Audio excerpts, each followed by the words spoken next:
میرے محترم بزرگوں اور دوستوں، عزیز بھائیوں،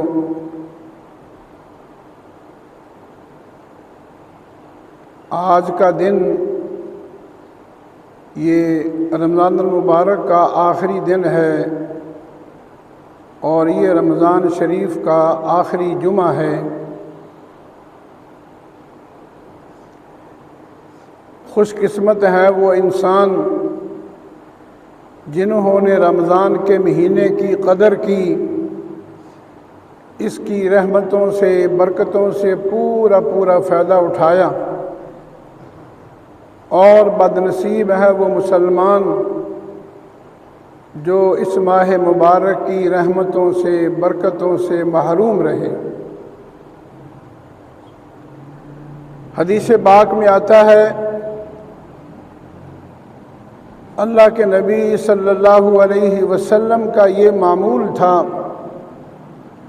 جب رمضان کا چاند نظر آتا تھا تو آپ صلی اللہ علیہ وسلم کے جو معمولات تھے، 3 قسم کے معمولات میں اضافہ ہو جاتا تھا۔ نمبر 1، آپ کی عبادت جو تھی، عبادت میں اضافہ ہو جاتا تھا۔ ویسے بھی آپ بہت عبادت کرتے تھے، ساری رات مصلی پہ کھڑے ہو کے اللہ کی عبادت کرتے تھے اور پاؤں پر ورم آ جاتا تھا، پاؤں سو جاتے تھے۔ ایک مرتبہ حضرت عائشہ رضی اللہ تعالی عنہا نے عرض کی کہ یا رسول اللہ، آپ تو بخشائے ہیں، آپ تو بخشائے ہیں، پھر بھی آپ اتنی عبادت کرتے ہیں، اتنی مشقت اٹھاتے ہیں کہ آپ کے پاؤں پر ورم آ جاتا ہے۔ اللہ کے نبی نے ارشاد فرمایا کہ اے عائشہ، وہ خدا جس نے مجھے اتنا بڑا بلند مقام عطا کیا، اتنا بڑا بلند مرتبہ عطا فرمایا، میں اس خدا کا شکر گزار بندہ نہ بنوں؟ تو ویسے بھی بہت عبادت کرتے تھے، لیکن رمضان کے مہینے میں آپ کی عبادت میں اور اضافہ ہو جاتا تھا، اور زیادہ عبادت کرتے تھے رمضان کے مہینے میں۔ اور اسی طرح فرمایا، دوسری بات یہ کہ آپ اپنے مال کو زیادہ خرچ کرنا شروع کر دیتے تھے۔ ویسے بھی آپ بڑے سخی تھے، بہت خرچ کرتے تھے، لیکن رمضان کے مہینے میں آپ پہلے سے زیادہ خرچ کرنا شروع کر دیتے تھے۔ اور تیسری بات یہ کہ آپ کی دعاؤں میں اضافہ ہو جاتا تھا، عاجزی، انکساری سے گڑ گڑا کر اللہ کی بارگاہ میں دعائیں کیا کرتے تھے۔ دعا جو ہے نا، دعا کے بارے میں فرمایا الدعاء مخ العبادہ، دعا ہر عبادت کا مغز ہے۔ کوئی بھی آدمی عبادت کرے، نماز ہے، روزہ ہے، زکوٰۃ ہے، کوئی بھی عبادت کرے، اس کے بعد اللہ سے دعا بھی کرے، اس کی قبولیت کی کہ اللہ تعالیٰ میری اس عبادت کو قبول فرما لے، دعا بھی کرے۔ دعاؤں میں بڑی تاثیر ہے، دعاؤں میں بڑا اثر ہوتا ہے۔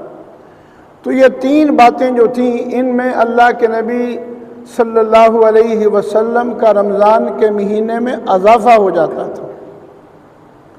حضور نے فرمایا کہ 3 قسم کے لوگ ہیں جن کی دعا اللہ رد نہیں فرماتے، اللہ ان کی دعا کو ضرور قبول فرماتے ہیں۔ ایک روزہ دار کی دعا کو اللہ ضرور قبول کرتے ہیں، خاص طور پہ افطاری کے وقت ضرور دعا قبول ہوتی ہے روزہ دار کی۔ ہر روز افطاری کے وقت اللہ تعالیٰ 10 لاکھ گناہگاروں کو بخشتے ہیں۔ رمضان کے مہینے میں اللہ تعالیٰ افطاری کے وقت 10 لاکھ گناہگاروں کو بخشتے ہیں۔ اور جب رمضان کا آخری روزہ ہوتا ہے، آخری روزہ جب ہوتا ہے تو افطاری کے وقت جتنے لوگ پورے مہینے میں بخشے گئے تھے اتنے لوگوں کی اللہ تعالیٰ اس ایک رات میں بخشش فرماتے ہیں۔ ایک رات میں، آخری رات جو ہے، جتنے لوگ پورے مہینے میں بخشے گئے تھے اتنے لوگوں کی اللہ تعالیٰ اس ایک رات میں بخشش فرماتے ہیں۔ یہ آج کی رات جو آ رہی ہے یہ بھی بڑی قیمتی رات ہے، یہ کوئی معمولی رات نہیں، بڑی قیمتی رات ہے۔ تو اس رات میں بھی اللہ سے مانگنا چاہیے ہمیں۔ دوسرا فرمایا کہ عادل حکمران، نیک حکمران، نیک افسر، اس کی بھی اللہ دعا قبول کرتے ہیں۔ اور تیسرا فرمایا کہ مظلوم، اللہ کے نبی نے فرمایا کہ مظلوم کی بد دعا سے بچو۔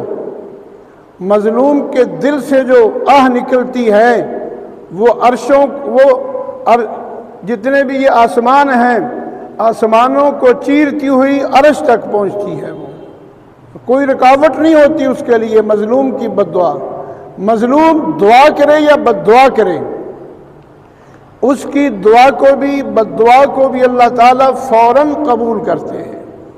جو آدمی مظلوم ہو، کمزور ہو، اس کو کوئی آدمی ستائے نہ، ورنہ اگر اس کے دل سے بد دعا نکل گئی تو آدمی کی زندگی برباد ہو جائے گی۔ دعا لینی چاہیے ایسے لوگوں کی، بد دعا سے بچنا چاہیے۔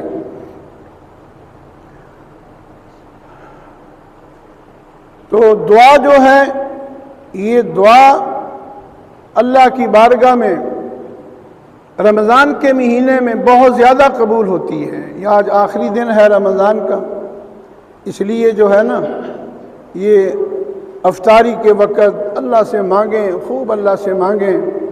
بعض لوگ جو ہوتے ہیں نا وہ یہ کہتے ہیں کہ میری تو دعا اللہ قبول ہی نہیں کرتا۔ ایسی بات نہیں کہنی چاہیے، اللہ سب کی قبول کرتا ہے۔ اگر کسی آدمی کو دعا کے قبول ہونے کی بظاہر نظر نہ آئے کہ میری دعا قبول نہیں ہوئی، بد دل نہیں ہونا چاہیے۔ اگر کسی کی دعا قبول نہ ہو تو اس کو بد دل نہیں ہونا چاہیے۔ جو دعا مانگی گئی ہے اگر وہ اس کے لیے بہتر ہے، وہ تو اللہ تعالیٰ جانتے ہیں نا، ہم تو نہیں جانتے کہ جو چیز ہم مانگ رہے ہیں اللہ سے ہمارے لیے بہتر ہے یا نہیں بہتر ہے۔ جو چیز اللہ سے مانگ رہے ہیں اگر وہ ہمارے لیے بہتر ہے تو اللہ تعالیٰ دے دیتے ہیں۔ اگر ہمیں محسوس ہوا کہ میری دعا قبول نہیں ہوئی،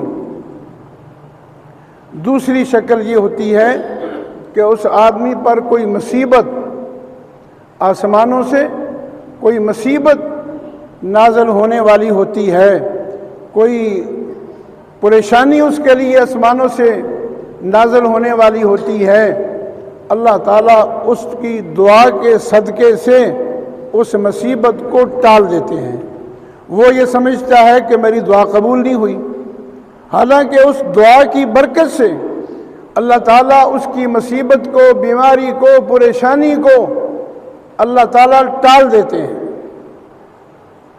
اور تیسری شکل یہ ہوتی ہے کہ اگر وہ دعا اس کے حق میں بہتر نہیں ہوتی اور کوئی مصیبت اور پریشانی بھی اس پر نازل نہیں ہونے والی ہوتی تو اللہ تعالیٰ اس کی دعا کو سنبھال کے رکھ لیتے ہیں۔ اللہ تعالیٰ اس کی دعا کو سنبھال کے رکھ لیتے ہیں۔ اس کا اجر، اس کا ثواب اللہ تعالیٰ اس کو قیامت کے دن عطا فرمائیں گے۔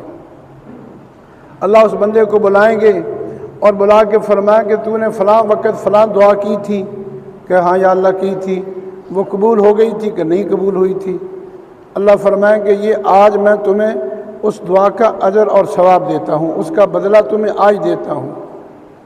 اس دن یہ آدمی تمنا کرے گا کاش دنیا میں میری کوئی بھی دعا قبول نہ ہوئی ہوتی، مجھے ساری دعاؤں کا بدلہ آج ہی مل جاتا۔ دعا مانگنے میں آدمی کو بخل نہیں کرنا چاہیے، کنجوسی نہیں کرنی چاہیے۔ اللہ سے مانگیں، دل کھول کے مانگیں، اس کی شان کے مطابق مانگیں۔ وہ ایک دفعہ ایک دوست مجھے کہنے لگے کہ پیر صاحب دعا کرو میرے لیے کہ اللہ تعالیٰ مجھے چھوٹی سی گاڑی دے دے، سزوکی کار دے دے، چھوٹی سی گاڑی اللہ مجھے دے دے۔ میں نے کہا کہ بھائی اللہ سے آپ چھوٹی گاڑی کیوں مانگ رہے ہیں؟ اللہ سے اللہ کی شان کے مطابق مانگو، اللہ کے خزانوں میں کمی نہیں ہے۔ اللہ سے آپ بڑی گاڑی مانگو، آگے اس کی مرضی ہے، وہ چھوٹی دے دے یا بڑی دے دے، اس کی مرضی ہے۔ لیکن ہم کنجوسی کیوں کریں، ہم بخل کیوں کریں؟ اللہ سے اللہ کی شان کے مطابق مانگنا چاہیے، اللہ کے خزانوں میں کوئی کمی نہیں ہے۔ اس لیے دعا مانگنے میں آدمی کو بخل سے کام نہیں لینا چاہیے، دن رات اللہ سے مانگتے رہیں، خوب دعا کریں، ہر نماز کے بعد، ہر عبادت کے بعد اللہ سے مانگیں، خوب مانگیں، اپنے لیے بھی مانگیں، اپنے جو بڑے فوت ہو گئے ہیں ان کے لیے بھی مانگیں، پورے خاندان کے لیے مانگیں، اللہ کے نبی کی پوری امت کے لیے مانگیں۔ جتنے بھی نبی دنیا میں آئے ہیں سارے نبی اللہ کی بارگاہ میں دعائیں کرتے رہے ہیں۔ حضرت آدم علیہ السلام بھی اللہ سے دعائیں کرتے رہے، نوح علیہ السلام بھی اللہ سے مانگتے رہے، ابراہیم علیہ السلام بھی اللہ سے مانگتے رہے، جتنے بھی انبیاء کرام آئے ہیں سب اللہ سے مانگتے رہے۔